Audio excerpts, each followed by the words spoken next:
How to set marking parameters. Click Attributes to enter the parameter settings page. The current speed is 1000. Now we change the power to 30.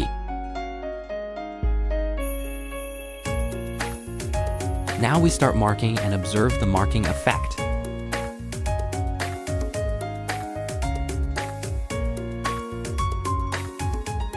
The marked QR code now appears white.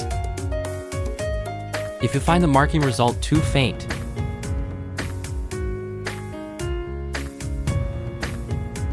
you can increase the power. Now we adjust it to 80. Let's test the marking effect again.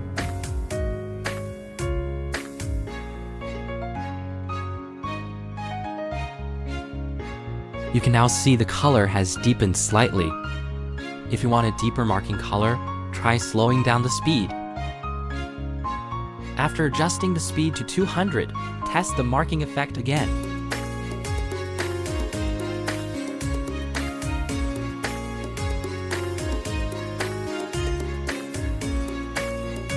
Now the color is much darker with a slightly burnt appearance. Now we'll adjust the speed to 2000. Test the marking effect once more. Different materials require different parameter settings. Experiment until you achieve the desired result.